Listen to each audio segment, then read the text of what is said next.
Hello and welcome to the final match in the Dominion League, the division against, I don't know how to pronounce that name, thematbk. First Kingdom here was a little bit difficult for me to sort out what to do. There is some draw, but it is in City, which will take some time, and it wasn't clear to me which pile we could empty quickly for the cities to be able to draw. Actions, obviously, they're in City. Young Witch seemed to be like a big factor because there were not good ways to get the curse out of your deck. You could displace the curse, but into what? And then you still have the points deficit as well for what that is worth. You didn't see those two cards on the right because the display was too big. Delve and Bonfire. So there are also those things to consider as well. So in the opening here, I'm actually happy I didn't go first because I really had no idea what to do. So I mostly just copy my opponent uh, on the opening here. I take the Bonfire. And when I saw them take the Bonfire, I realized why they did it. It was so that they could pair it with the Young Witch. And then there's Delve. They could always repopulate their deck with money. Even if they trashed on quite a bit, Delve is just $2 for a silver, which is very nice. So they get the Young Witch. I have a choice here, really, of Young Witch or Market Square to try to block the Young Witch. On second player, it's not really clear to me what it is that I should be doing here. In the end, I decide on the Young Witch. Fight fire with fire. My opponent gets the good draw where they see their Young Witch on turn 3, play it, and they're able to trigger a shuffle and land a curse in my deck. Pick up a Market Square. Potentially they can block, and they actually do manage to block my Young Witch. So 3 turns in and we are already behind, I would say. Their Young Witch comes out, junks me again. Additionally, my turn 4 is not looking great. It will just be a single silver. They go for a second Bonfire here, which is fine. You might think they are trashing too much of their economy. This is their second Bonfire.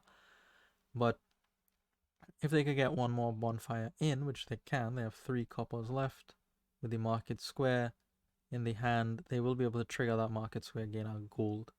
And again, worst case scenario, they could do what I do here, buy a Delve to repopulate the economy with some silver. Delve being a 2 really is impactful, especially in this game. The Market Square for my opponent. Very good odds to find a Young Witch. This time I will be able to block though, because I have the Bane. They take some time here because they are considering what they have, what they want to do here, and in the end they just go for a Delve. So no Young Witch came out from them. Here, I mean, I don't have to play that Young Witch if I want to keep it in the shuffle, but again, if I'm not playing it, what am I doing? Just playing our Market Square and buying our silver? It didn't seem good to me either way there, so I decided to play. I do land the curse, which is some consolation, but didn't really like giving myself this bad hand, this bad shuffle here.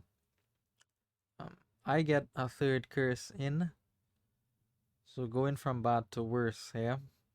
That curse was just my first curse that I put into my opponent's deck.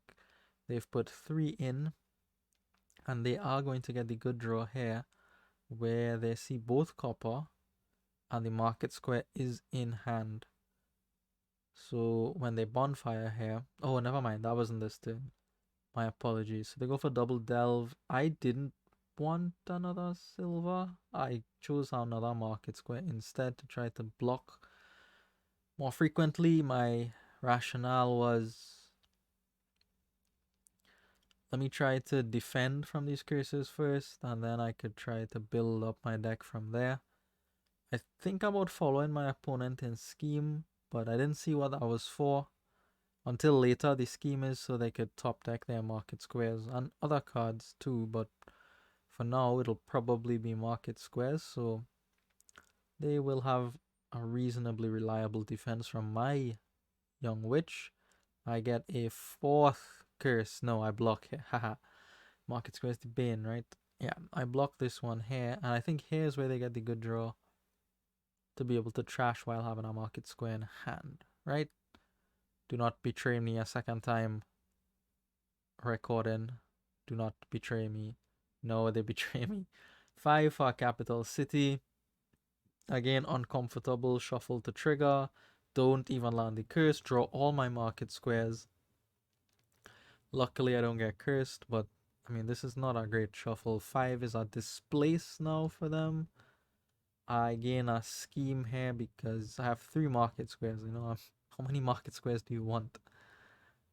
The scheme is probably better than the market square at this point. Maybe a silver is better. I only have the 2 in the deck, I believe. Maybe I need a third given the amount of junk left over. So here's the capital city, which, you know, they can discard cards and then draw. Discard 2 cards for 2 coins and then convert those coins into cards if they like. So it doesn't draw cards necessarily, but it gives you a wider search space if you want to go looking for things like Young Witch.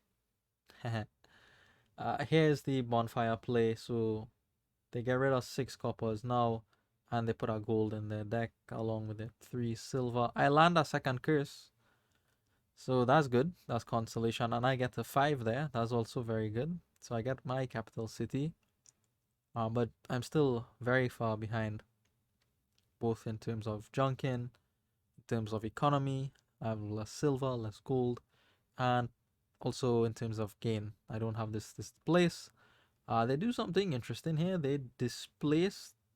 We'll pause. They displace a gold into a province. That part I could get behind a little bit. I thought they would build more because they have time to do so. And then they bonfire and kill a copper and silver. I didn't expect them to kill the silver. I thought that was still valuable for them. I didn't buy one there, I know, because I hit 5 once, so I feel I could do it every time now. It's not true. I should probably get the silver there because I have a lot more junk than they do. 2 more copper and an extra curse. And they are not hitting 5 regularly. Look here. Just enough for a scheme.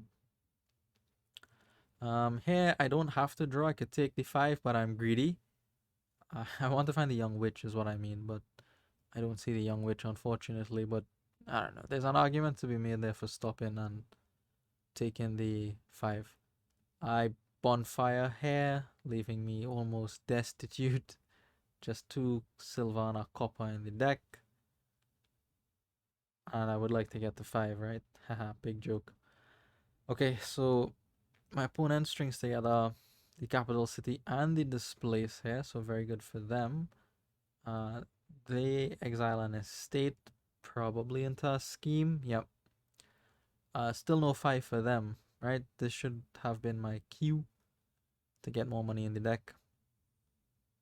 Because if they are not hitting 5, what makes you think your worst deck is gonna be any better at doing it? Alright, Young Witch attempt number N gets blocked again there. I think about going for the bonfire play here with the market square, but I decided to draw on. Maybe I'll find my second silver. I don't. It's very unlikely and it doesn't happen. Take a storeroom now to try to convert some of these junk cards into coins. My opponent exiles a province, gains a gold, and discards one from exile. So things are moving along very nicely for them. I finally get up to displace. Hooray for me. But my opponent's deck is too good, and crucially, they have so many schemes now. That single market square will always defend from Young Witch, and I don't think I could do anything about that. Meaning, I need the curses to get back into the game to junk them up, but their deck is too reliable now, so I'll never be able to do so. I just call it a game, and game one goes to my opponent. Thank you for watching, and I will see you in the next one.